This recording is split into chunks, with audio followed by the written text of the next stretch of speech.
Shalom, shalom. I am Amire Ryter, revolutionary poet, and I just want to talk to you briefly about why I left Christianity. Um, I'm going to do my best to keep this under 10 minutes. So I'm going to give you months and months of experience that's just condensed into a brief um, exhortation of why I left. Um, just for the sake of, people's attention span. But nevertheless, um, so this is why I left Christianity, and I guess I would preface this whole thing before I even get into it with saying that I was never the average churchgoer. So I would never just come to church, scream, shout, "I love you, God, I love you, Lord," and then go home. No, that was never me. I was highly entrenched in the ministry. Um, Prior to my previous church, it was the same thing. I was a devoted tither. I was a youth leader. I was the director over two drama ministries. I was a Sunday school teacher at one point. I got into Christian apologetics. I was just highly involved in ministry. So what would make someone like that decide to, hey, walk away from it all, walk away from the comfortable place, from what he knew and really believed to be true? Why would I leave Christianity? Well, I'm glad you asked. Um, my whole thing was I've always had issues with certain doctrines. One of those doctrines being the law. It just didn't make sense to me from what I was reading that the law would be done away with. Um, but I don't want to get into too much detail right now. But that doctrine specifically always bothered me. So in the forefront, mainstream Christianity, I would align myself with that. But in the back of my mind, I'm like, something's not right about this. But the first thing that I went to was I began to study tithing because too many people were bringing stuff to my attention about tithing, saying that tithing today was unbiblical. And being that I was a devoted tither, I always used to brush it off, and I used to say, hey, well, Abraham tithed. So even though the law is done away with, because this is what I was taught, even though the law is done away with, Abraham tithed, so we should be tithing, right? But they don't talk about the other parts of the law that was there prior to Abraham even being born. But that's a different story. Nevertheless, after a while, I had to actually look into this. Because people keep saying it, so let me take a look so I can actually have a legit defense against it. Once again, this is the way I operate. So, after I moved my cognitive dissonance to the side, I began to actually study tithing, and I went through deep studies on tithing, trying to understand everything in its proper context. I looked up, I don't know how many different passages about tithing. I did word searches on the specific words just to see everything that's involved in it in context, just to try to come to the bottom of this. And I studied and I prayed and I studied and I prayed. Long story short is I came to the understanding that the way that they're teaching tithing, and just to be blunt, tithing today is not supposed to be done. It's not. So I came to a point where I was like, if they were wrong about this, then what else were they wrong about? And see, real quick before I continue, I don't like to call everyone liars because some people are just wrong. There's a big difference between lying and just being wrong, and that's intent. Like, are you maliciously trying to get something out of someone, or to get over on someone, or to deceive someone, or do you just have miseducation or misinformation that's causing you to present something that's false? There's a big difference between the two, but there are a lot of people who are manipulating the scriptures, who are manipulating people who they know will not actually read the book themselves. This is actually prevalent in the church. Nevertheless, everyone isn't doing this, so I'm not going to say all these people are liars, and I'm not going to get so frustrated and just call out everybody. But there are some people who are lying, but many of them are just wrong. They don't know any better. They're teaching what they've been taught, and this is what they believed. I believed it as well until I actually began to be made aware of scriptures that I've never even seen before. So I went through tithing. So then the next thing is I went through the basic doctrines. I went through tithing. So I went through heaven and hell, and I found out that was wrong. Our concept of that is wrong. What's being taught about it. I went through spiritual Israel. That that is actually a big one that's wrong, and it's leading a lot of people to believe something that's not true, and it's really really deceptive.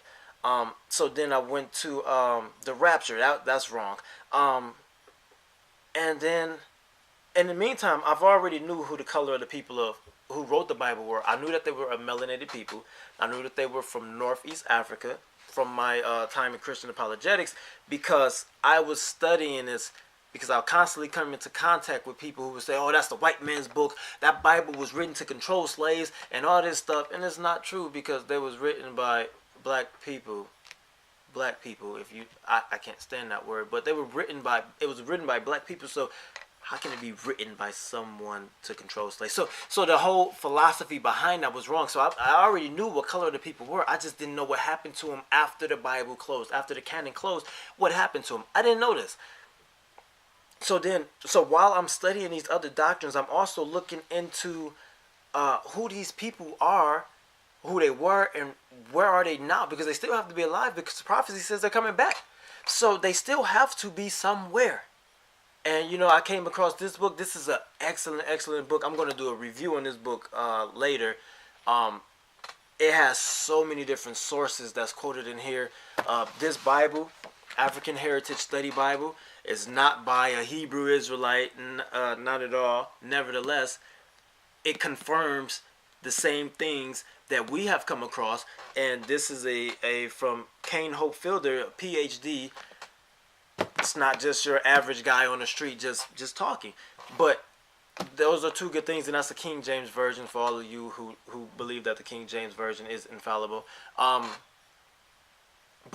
so I'm looking at all these doctrines. I'm seeing that these doctrines, these basic tenets of things that average Christians believe, are wrong, and they're not teaching who these people are. Because I found out that we were the descendants of those people, the Israelites. That was us. They're not teaching these things. And so the biggest thing I went to, those weren't necessarily things that will make me walk away.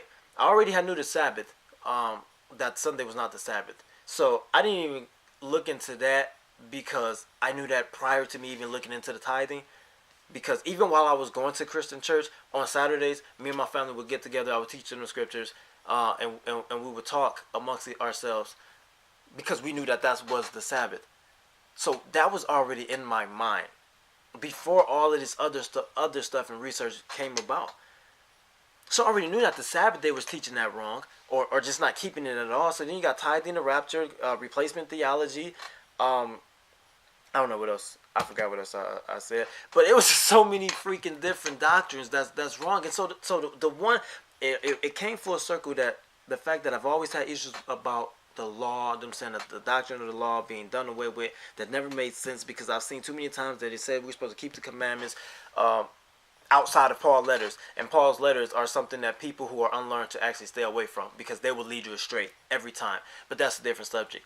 Nevertheless, I'm seeing all these times in 1 John and 2 John and in Revelations, where this is coming after Christ had died. They're still saying keep the commandments, and in Revelations, those who keep the commandments and have the faith of Christ and stuff like this. And even what Christ said, he said nothing about doing away with the law. He never said anything about that. So when I start actually studying the law, and then I realized that the law was actually in the beginning in Genesis, that really struck a chord with me, because I realized at that point that it wouldn't even make sense to have the law orally. Don't get me wrong, it was orally, but it was still there present in Genesis, because Abraham kept the law. To have the law in the beginning, have the law written down at Sinai, keep going, then you have this little gap of time where they say that the law is done away with, only to come back around once the kingdom is restored and we are keeping the law again. It doesn't make sense. Like, why? Why would he do away the very thing that establishes what sin is? It doesn't make sense. But when I actually begin to see and begin to have enough understanding to where I can understand and explain that the law is not done away with, and that we are supposed to be keeping the law, I have to make a decision. Do I walk away from what I know from Christianity, where all of my business connections, relationships, all different type of contexts and opportunities are wrapped up in? Do I leave that for the unknown? But the truth. So that's a decision that I had to make. And at the end of the day, here I am giving this video. Because when it's all said and done, I would rather obey Yah than man. And so I walked away from Christianity. I mean, I already knew that the holidays were things that we weren't supposed to be keeping, you know. But then I started finding out about the feast days and all of these other things. And so here I am, a former Christian, still obedient to the Bible. You know, it's not, I didn't walk away and get into some mysticism or no stuff like that. I still have the same book as a lot of my ex-companions have. Because, and I have to say, unfortunately, ex-companions, because when I also do a video about what happened when I left Christianity, which is unfortunate, but it is what it is, I guess, you know. You can't please everybody. And everybody aren't going to be open to receive anything you say when they've come up and have a certain mentality and theological perspective ingrained in their mind and have been trained to think that anyone who has a different perspective than what you believe is a heretic. You know, it's kind of hard to dialogue with people who think like that. You leave, you're a heretic. You don't believe this, you're a heretic. Heretic, heretic. That's demonic. It's hard to dialogue with people like that. So, unfortunately, I have a lot of ex-companions. But guess what? Since I've left, there was a gap that was just... I'll leave that for later. But there was a gap. But now I've met so many different people and so many other opportunities have came up and so many more connections have been made. You know, that I thank the Most High Yah, because He's brought everything full circle. He's brought everything full circle. So now I have the faith of Christ, the Mashiach, and I'm keeping the commandments. I'm doing what the book is actually saying we're supposed to do. And I encourage any one of you, any and every one of you who may come across this video who do not have the same understanding that I have, to just look into it. But you have to look at the opposite side, because if you only make your decisions off of one perspective, you're misinformed. Even if you just so happen to have the right perspective, you didn't make that decision with the proper information. So you need to look at both perspectives. And there may be multiple perspectives. It may be more than two. But you need to really look and study and see if what you are doing is biblical. If you are following this Bible the way that you're supposed to be. And 9 times out of 10, you know, if you align yourself with mainstream Christianity, you're not. No disrespect and no offense. 9 times out of 10, you're not. I always like to say mainstream Christianity, because there are different denominations, there are different sections, and so people, even within a church, you will have individuals who everything that they believe doesn't line up with everything that's being taught. So I don't want to say every Christian. I don't want to say all of Christian. I will say all of Christianity. But I won't say every Christian, because every Christian don't think the same. And every church isn't the same. But so I'll use terms like mainstream Christianity, because there's a certain doctrine and certain rhetoric and dogma that's placed to the forefront. And that's what's popular and that's what's widely accepted. And that is full of false beliefs. It is full of paganism. It's full of false belief. It is full of things that will, according to their own doctrines, send you to hell as soon as you die.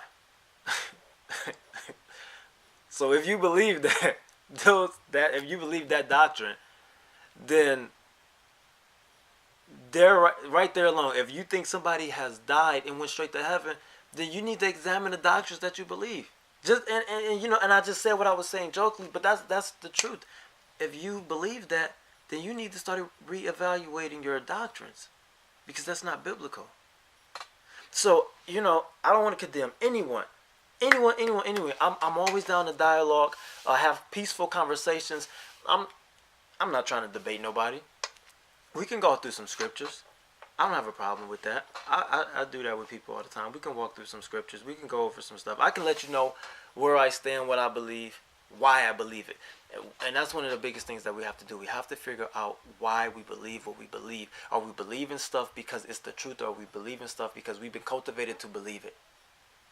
And I can tell you right now, and most of you probably already know, that you grew up in church. So if you grew up in church, you know that there was someone older than you in a position to force you to go and to force you to believe a certain way. And I'm not going to say that's right or wrong, but I'm going to say that's the reality.